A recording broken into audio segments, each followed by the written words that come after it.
السلام عليكم. اليوم غادي نهضروا على الكريسماس. شنو هو، منين جا، كيفاش ولا مرتبط بالمسيحيه، وعلاش المسلمين ما خاصهمش يحتفلوا به. خليكم معايا حتى الاخر باش توضح الصوره بلا تعصب وبكل احترام. اولا، شنو هو الكريسماس؟ الكريسماس هو واحد الكلمه كتكون من كلمتين، كرايس اللي هو عيسى او جيسوس كرايس، و ميس اللي كتعني سيلبريشن، وهو واحد الهوليداي ولا واحد العيد اللي كيحتفلوا به بزاف ديال الناس. اليوم كنتعرفوا عليه بلي هو عيد الميلاد ديال المسيح عليه الصلاه والسلام عند المسيحيين، ولكن في الحقيقه طريقه الاحتفال اللي كنشوفوها اليوم، مثلا الشجره ولا الكريسماس تري، بابا نويل والهدايا، ماشي كلها دينيه.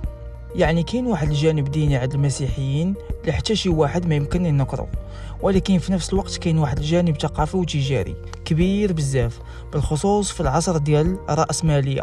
ثانيا، شنو هي الأصول ديال الكريسماس؟ منين جا التاريخ ديال 25 دجنبر؟ هنا كاين واحد النقطة مهمة بزاف.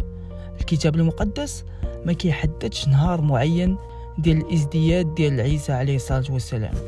يعني التاريخ ديال 25 دجنبر ماشي تاريخ مؤكد في النصوص الأولى.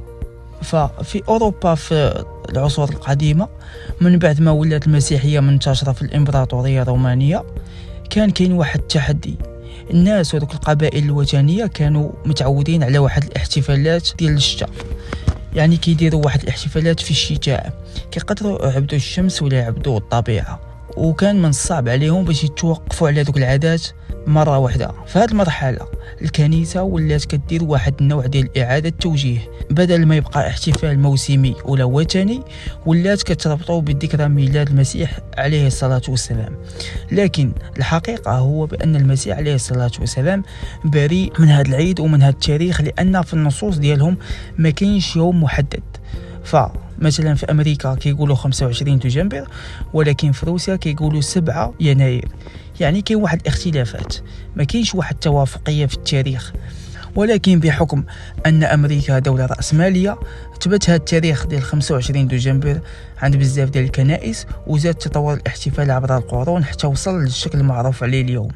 ثالثا، علاش المسلمين ما خاصهمش يحتفلوا به؟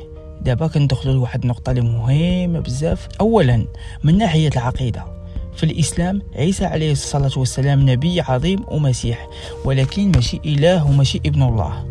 الكريسماس عند بزاف ديال المسيحيين مرتبط بالعقيدة دينية وما كيتوافقش مع التوحيد الإسلامي.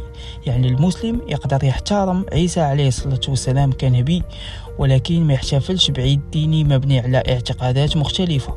ثانيا، الإسلام عنده أعياده، المسلم عنده عيد الفطر وعيد الأضحى، والفكرة هي أن كل دين عنده رموز وأعياد ديالو اللي ثابتة واللي خاصة به واللي عندها الخصوصية ديالها. ثالثا، ما نخلطوش ما بين الاحترام والمشاركة الدينية. ممكن تكون خدام مع ناس مسيحيين، جيرانك، صحابك، وتكون محترمهم وتهنيهم بكلام محترم، ولكن هذا ما كيعنيش بأنك تحتفل معهم بالشعائر الدينية ديالهم الخاصة بهم. حقيقة، بالرغم من أن الكريسماس في أمريكان فهو عيد اللي داخل في العادات أكثر ما هو ديني، ولكن كيبقى ديني، أحب من أحب وكره من كره، لأن الاسم ديال كرايس داخل وواضح للعيان. وهذا هو المشكل اللي داروه رؤساء الكنيسة الكاثوليكية في أوروبا، بحيث دخلوا الاسم ديال عيسى في مناسبات وثنية. كان عليهم يندمجوا مع هذوك المناسبات الوثنية، ولكن بلا ما يدخلوا اسم عيسى عليه الصلاة والسلام. في الخاتمة نقدر نقولوا أن الكريسماس هو واحد العيد مسيحي اللي فيه خليط ما بين الديانة، الثقافة والتجارة. الأصول ديالو معقدة بزاف. المسلم كيحترم جميع الديانات وكيحترم جميع الناس، ولكن في نفس الوقت كيحافظ على العقيدة والأعياد ديالو. المسلم معادلة صعبة، ماشي ريح لي جا يديه. كنتمنى يكون عجبكم الفيديو. إلا وصلتوا حتى لهنا ما تنساوش تفاعلوا معايا. إلا كان عندكم شي سؤال خلوه في الكومنتس. ميعادنا الفيديو الجاي إن شاء الله. السلام عليكم.